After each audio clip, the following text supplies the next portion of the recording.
Buenas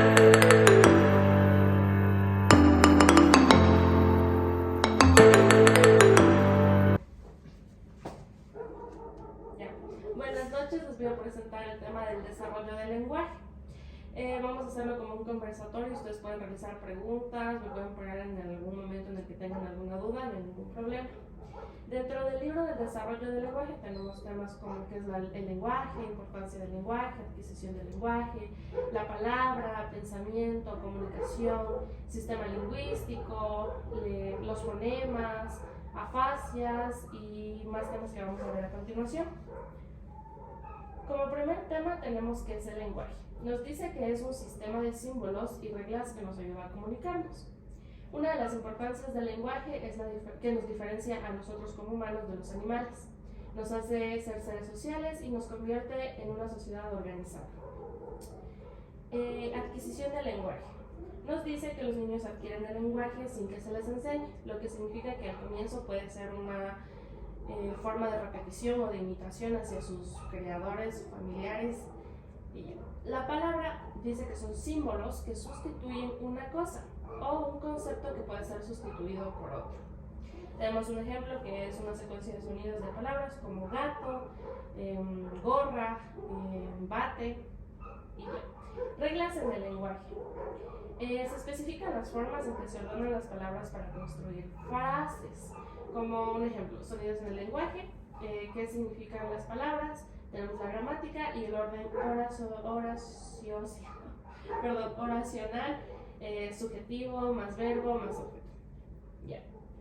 Tenemos lenguaje versus el habla. Nos dice que algunos lenguajes humanos son de signos o gestuales. Recordemos que tenemos diferentes formas como el lenguaje de señas, como podemos ver en la imagen. ¿Cómo nos comunicamos? También tenemos señales comunicativas intencionadas, como por ejemplo a veces decimos ¡yay! Ganamos un premio, o decimos ¡oh! Perdimos un premio. Tenemos señales informativas intencionadas, aquí podemos ver un ejemplo, que es la chica que está saltando. Ya, propiedades del lenguaje. Tenemos, este tema va para otra clase, vamos a ver el siguiente que es... Aquí está. Lenguaje es hablar. Se dice que hablar es biológico, o sea, se aprende de forma espontánea. Como dijimos al comienzo, a veces incluso puede ser de forma imitativa. Los bebés imitan lo que el adulto le enseña. Forma frecuente de transmitir información lingüística. No es la única forma de comunicar. Como repetimos arriba, tenemos los signos, la escritura, también que son otras formas de comunicación. La complejidad y sofisticación del lenguaje humano es independiente de la existencia de la escritura. Y escribir es un artefacto cultural que requiere de enseñanza y horas de práctica, como en los colegios donde se aprende a escribir, a leer y nada más es práctica. Tenemos pensamiento que nos comunica porque verbalizamos nuestros pensamientos. Existen patologías que impiden verbalizar un pensamiento. Y la disociación e independencia del lenguaje y la inteligencia. En este caso tenemos síndromes como el síndrome de Williams, que nos dice que tiene problemas cognitivos, habilidades lingüísticas de vocabulario y gramática. Y se diferencia entre la habilidad lingüística, que se puede realizar a través de un test para verificar si tiene algún síndrome o algún problema, y el nivel de desarrollo intelectual. A ver, vamos con la siguiente, que trata sobre las teorías de adquisición del lenguaje, que está en nuestra página 30. A ver.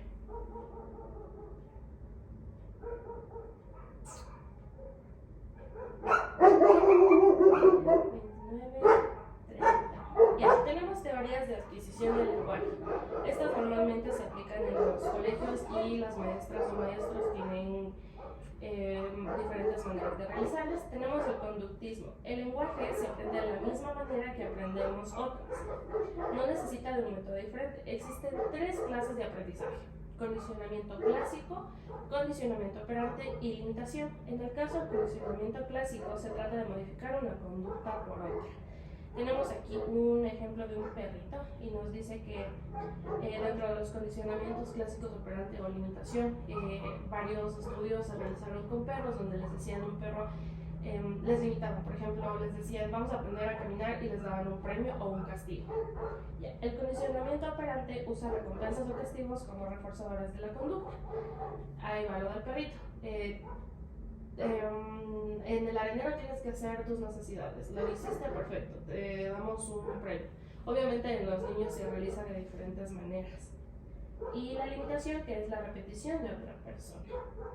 En el innatismo nos dice que el lenguaje es un rasgo biológico, innato y universal. Los niños nacen con capacidad natural de adquirir el lenguaje, se desarrolla de manera rápida y sistemática. Se desarrolla la habilidad independiente. Ahora, en el constructivismo resulta de la interacción del nivel del niño con su entorno lingüístico y no lingüístico. Se desarrolla mediante estructuras cognitivas, como por ejemplo tenemos proceso ontogénico, gradual, difícil y adaptativo. A ver, tenemos el sociointeraccionismo, que nos muestra que el lenguaje se aprende con la interacción con nuestro entorno. Adquirimos el lenguaje en base a lo que los adultos y otros niños nos enseñan. Los padres son fundamentalmente en el desarrollo del lenguaje. Por eso varios pedagogos nos dicen que es perjudicial decirles a los niños de forma mimosa, sino hay que hablarles demasiado claro. En el conexionismo, se adquiere el lenguaje por medio de un procesamiento de activación e información. Esto se refiere a que el cerebro desarrolla al lenguaje con información adquirida dentro de su casa y en el entorno. Posee 3 niveles: percepción auditiva y visual, lo que se escucha y lo que se ve; la identificación de letras, identificación de palabras. Tenemos también que el cerebro más el hecho de conectar neuronas nos da un significado de la información. El cerebro percibe información por los sentidos. Esto nos va el gusto, el tacto, la vista, el oído. Y el cerebro, al percibir información, desarrolla el entendimiento de letras, formación de palabras y ya. A ver. El siguiente tema nos va a ver teorías educativas. Ayudan a comprender y predecir y a controlar el comportamiento humano. Elaboran estrategias de aprendizaje, explican cómo los sujetos acceden al conocimiento. Tenemos de nuevo unos pequeños datos sobre el conductismo, cognitivismo, constructivismo. Dice, usa procedimientos experimentales que analizan la conducta, se observan comportamientos. Niega la posibilidad de utilizar métodos subjetivos como la introspección, y ante un estímulo sucede una respuesta. Aquí tenemos como ejemplo que dice reacción del estímulo da igual a una respuesta. Ya, en el cognitivismo estudiamos cómo la mente interpreta, procesa y almacena información en la memoria. El individuo obtiene conocimientos del mundo y toma conciencia de su entorno y sus resultados. Vygotsky considera: la cultura juega un papel importante en el desarrollo de la inteligencia.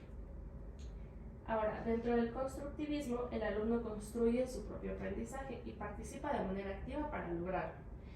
El docente juega un papel de guía o facilitador, que como se dice, el docente siempre tiene que cuestionar dentro del constructivismo. El conocimiento desde que nace hasta su maduración, o sea, se desarrolla desde el momento en el que nace hasta sus últimos años, que se puede considerar más o menos entre sus 18 y 20 años dentro de la educación bachiller. Y la función del docente es cuestionar, que ya fue mencionado. El conectivismo aprende de la era digital. Esto se trata ya más a algo que se desarrolló dentro de la pandemia. Aprendizaje cooperativo colaborativo. Se puede realizar en podcasts, audiolibros, redes o tal cual como la presentación que les estoy mostrando. Ya, ahora vamos al siguiente tema, que está mucho más acá. A ver.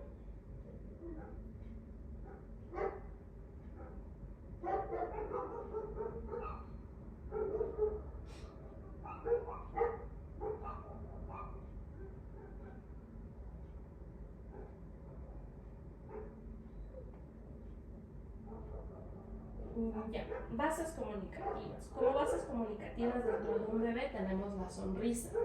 La sonrisa resulta como imitación de un reflejo. Normalmente sucede a los 2 meses. Y sonríe porque imita. Los gestos del rostro son más fáciles de imitar y mover. El adulto da un valor y significado a esto. Lo que se refiere a los bebés normalmente no sonríen porque les pareció gracioso algo, sino sonríen porque imitan la cara del adulto. El niño tiene mente. Recordemos que el niño sí piensa, pero no tiene conciencia de sus acciones. Y lo prepara para la comunicación. Ya, bases comunicativas y cognitivas del lenguaje. Que este tema no. A ver, vamos más acá abajito, continuando con el tema. Ya, el balbuceo. El balbuceo es la fase en la que los bebés pronuncian de manera espontánea y repetida las sílabas y sonidos para comunicarse. Sucede cuando los bebés intentan comunicarse. Empieza a producirse entre los 6 y 7 meses de edad. ¿Cómo se comunican los bebés? Su comunicación se da a través de gestos y sonidos. Por ejemplo, tenemos el llanto, puede indicarnos molestia, hambre, miedo o dolor. Recuerda, en el lenguaje del bebé se diferencian dos etapas, prelingüística y lingüística. Dentro de la etapa prelingüística o no verbal, no hay palabras, los sonidos son predominantes y la primera etapa se constituye de sonidos, gorjeos, balbuceos, llantos y sonrisas. En esta etapa los bebés empiezan su comunicación, dura más o menos 12 meses o un año. La evolución del lenguaje del bebé empieza. El llanto inicial, que es la primera manifestación sonora de un bebé, creo que se reproduce casi el 99% cuando nacen, da el primer llanto. Aparición de sonrisa en respuesta, sonidos guturales o vocálicos. Los sonidos guturales son sonidos que salen desde la garganta y distingue las entonaciones de los padres, alegría, sorpresa o enfado. Y por último viene el balbuceo. ¿Por qué y para qué balbucean los bebés? El balbuceo es considerado una manera de entrenar los músculos faciales y órganos fonatorios para el aprendizaje del habla. De hecho, incluso en el canto, normalmente para poder entrenar los músculos faciales y órganos fonatorios se realiza el trrr, y a los bebés se les repite el trrr, entonces puede ser un buen ejercicio que ellos también realizan de forma natural. A ver, nos dice, es una manera evidente de acercarse a su lengua y a su entorno. Tenemos transición entre el balbuceo y las primeras palabras. Primero, imitan sonidos y lo relacionan a la información que le da su entorno sobre un objeto con el mismo. 2. Aparecerá la jerga. Utilizan la unión de sonidos semejantes a una palabra para referirse a algo. Ejemplo, aga para agua, caca para casa. Padres, balbuceo y el bebé. Los padres deben de hablar con frecuencia al bebé, recordando que al bebé se le debe de hablar claro, no de maneras mimosas, de que no, porque eso enseña un diferente lenguaje. Es importante modular y realizar bien los movimientos de la boca. Evitar hablar de manera mimosa. Etapas del balbuceo. De 5 a 6 meses hasta los 2 años tenemos la sílaba, que nos da la unidad que los bebés asimilan. Construcción del lenguaje. Los padres imitan sonidos del bebé y refuerzan sonidos del habla intencionados. Funciones del balbuceo. Arrullos de corta duración que se producen alrededor de los 2 meses. El bebé repite movimientos en su laringe. Esto es de interés de él, eso le produce a él como estimulación. Produce ruido diferente a gritos y llanto. El bebé aprende a controlar movimientos, el adulto responde con palabras. Tiene un placer permitivo que da igual al perfeccionamiento de la herramienta social. Tenemos las autorrepeticiones que continúan siendo un asunto social. Son el resultado de la interiorización de juegos, roles, actos y más. Se realizan con el adulto y se produce paso a la actividad de conjunta del CDP y el CDA. ¿Con esto tenemos alguna duda?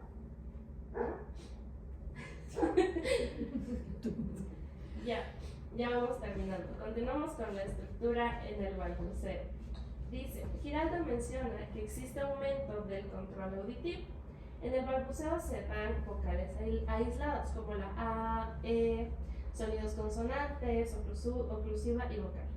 Vocal más consonante más vocal. A, E, O. Estructuras difíciles de pronunciar son importantes de realizar para que el niño comience a adquirir un mayor conocimiento. Y vamos con las dos últimas presentaciones de la clase.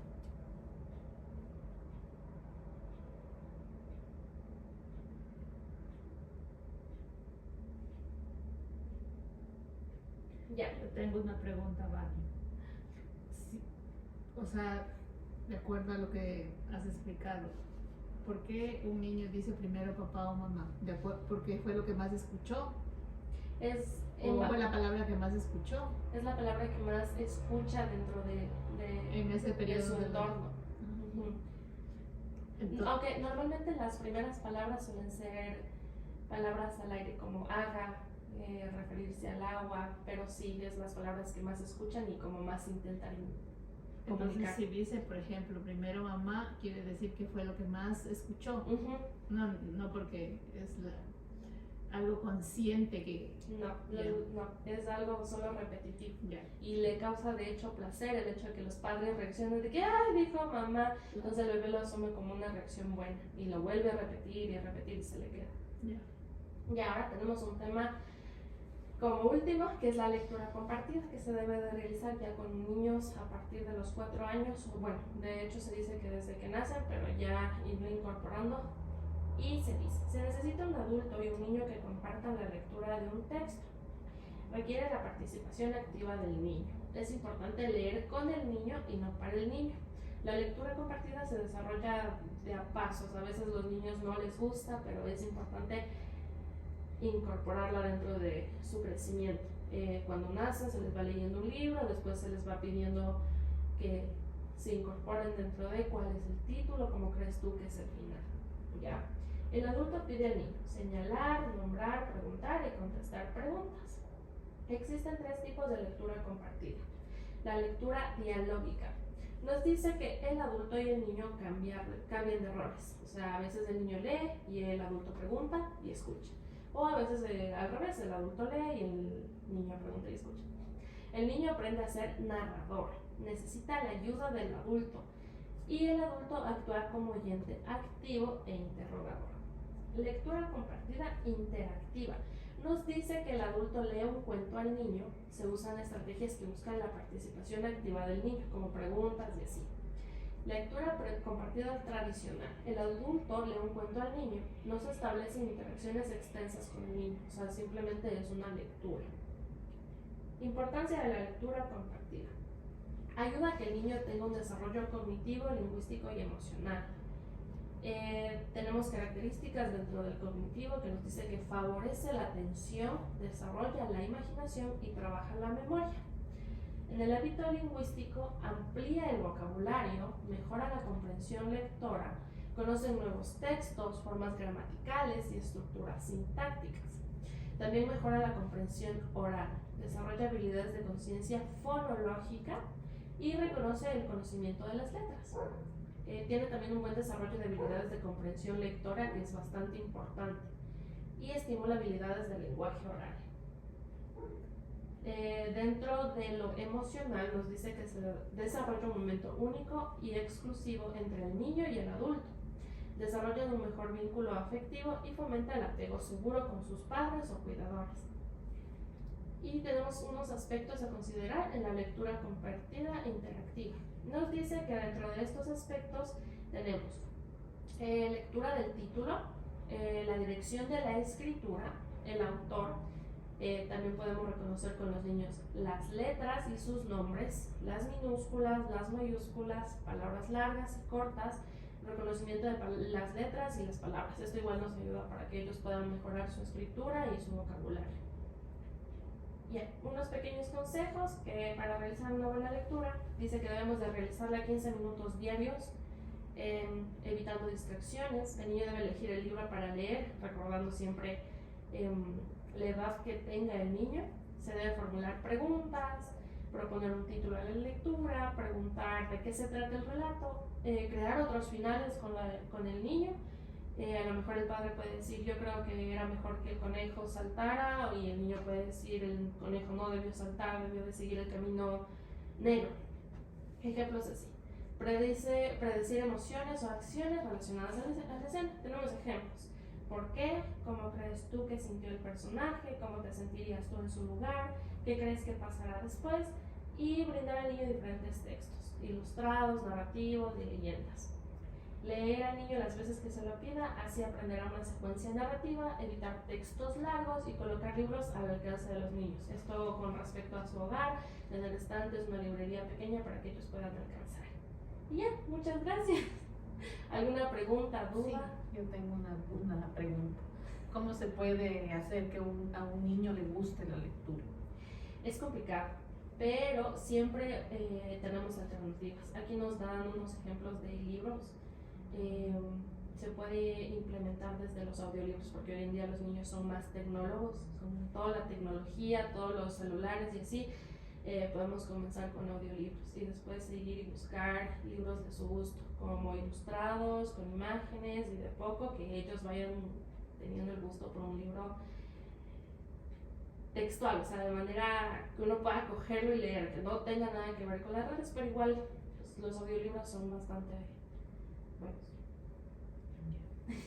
Otra pregunta. No, ya no. ¿Todo entendido? Sí. Muchas gracias. Ya.